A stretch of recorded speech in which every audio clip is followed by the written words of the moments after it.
Տևական դադարից հետո Հայաստանի երրորդ նախագահը «Իմ Նյեմնիմի» փոդքասթում ծավալուն զրույցում անդրադարձել է 2018-ի իշխանափոխության իրադարձություններին, դրանից հետո գործող իշխանությունների վարած քաղաքականությանը, 44-օրյա պատերազմին։ Սերժ Սարգսյանի խոսքով 2020-ի պատերազմի հիմնական պատճառները մի քանիսն են։ Առաջին հանգամանքն ըստ երրորդ նախագահի բանակցային գործընթացից խուսափելն ու հրաժարվելն էր, ապա բանակցողներին ինչ-որ անհասկանալի տարբերակ առաջարկելը, որն էլ հանգեցրեց այդ պրոցեսի դադարեցմանը։ Երկրորդ հանգամանքը կայանում է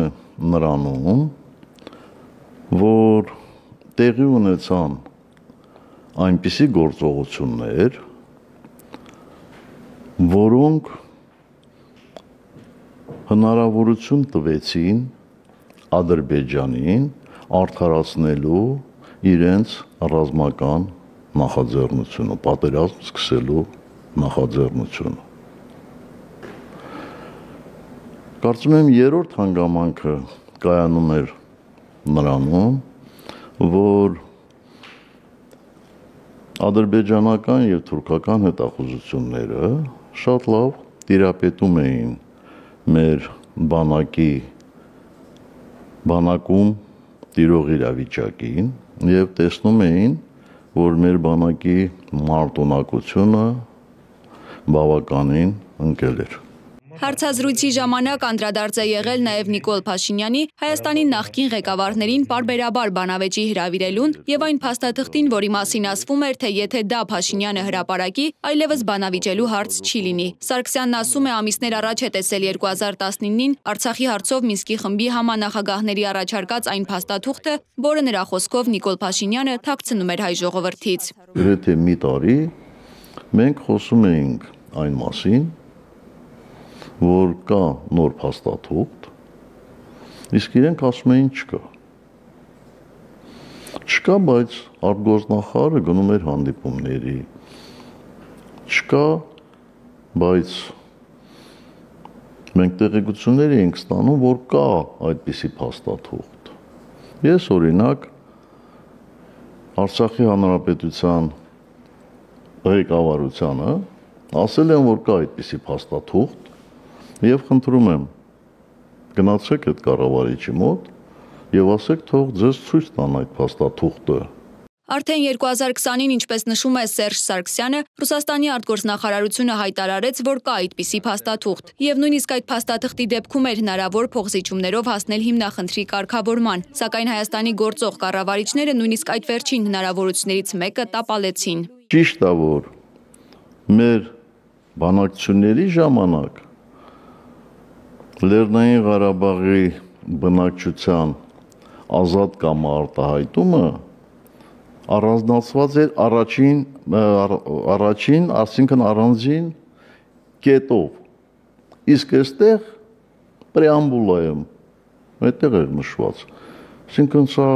ամբողջովին հնարավորություն կտար նորմալ բանակցելու պարագայում այդ կետն էլ առանձնացնել եւ գնալ խնդրի լուծման։ Ի պատասխան Սերժ Սարգսյանի, Նիկոլ Փաշինյանը գրառումներով հայտարարել է, որ մինչև տարեվերջ կհրապարակի բանակցային պատմության առանցքային թղթերը, այդ թվում Սարգսյանի գրած նամակը։ Հետ չնեղվես, բանակցային պատմության առանցքային թղթերը ներառյալ 2019 դասավորել եմ, հիմա սկան ենք անում եւ մինչև տարվա վերջ հրապարակելու եմ, արանքներում դնելով նաեւ մի քանի հրապարակային թղթեր, նաեւ քո գրած մի նամակ եմ մեջը դնելու, որ չմտածես առ եմ համարում։ Փաշինյանն արձագանքել է նաև Սարգսյանի այն մտքին, թե անհասկանալի է ինչպես էր հնարավոր 44-օրյա պատերազմի հենց առաջին ժամերին կորցնել ՀՕՊ միջոցների կեսը։ Ինչ կա չհասկանալու։ Ձեր թողած ՀՕՊ համակարգը ոչ թե առանձին վերցրած միջոցները, այլ ընդհանուր առմամբ ՀՕՊ համակարգը մետալալոմ էր, բառից բուն իմաստով մետալալոմ, իսկ դաշնակիցները մեզ 3 մատի կոմբինացիա էին ցույց տալիս, դրանք նորացնելու հայցերին ի պատասխան։ Վարչապետն ասում է, 44-օրյան կանխելու համար պետք էր Ղարաբաղի հարցի կարգավորման մեր պատկերացրած լեգիտիմությունը համապատասխանեցնել միջազգայինի հետ, ինչը նրա համար գործնականում անհնար էր։ Առաջին քայլով պետք է ընդունեինք, որ Ղարաբաղը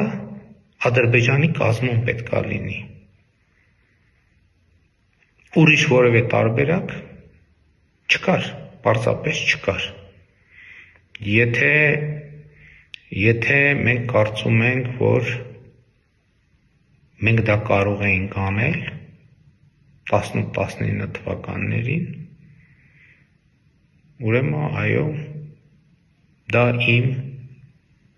սխալն է, որ ես դա չեմ արել։ Իդեպ 44-օրյա պատերազմի մասին այսօր հիշել է նաև Ադրբեջանի արտգործնախարարը։ Բայրամովը հայտարարել է, թե պատերազմի օրերին Մակրոնը բազմիցս զանգահարել եւ սպառնացել է Ադրբեջանին, որ կճանաչի Լեռնային Ղարաբաղը, եթե Ադրբեջանը կանգ չառնի։ Ըստ նրա, իշխանության գալուց հետո Փաշինյանը խոստացել է քայլեր ձեռնարկել հակամարտությունը լուծելու համար, խնդրել է դադարեցնել սահմանին կրակոցները, որպեսզի դա օգնի իրեն լուծել հակամարտությունը։ Սակայն 2019-ի հանդիպմանը փոխել է իր դիրքորոշումը եւ բացահայտ հայտարարել, թե ինքը չի կարող եւ չի լուծելու այն։ Նա բերում էր շատ հետաքրքիր փաստարկ. եթե ես դա անեմ, ինձ կսպանեն, եւ նույնիսկ նախագահին տալիս է հռետորական հարց. դուք ուզում եք, որ ինձ սպանեն։ Մերի Դանիելյան, Reopen Media։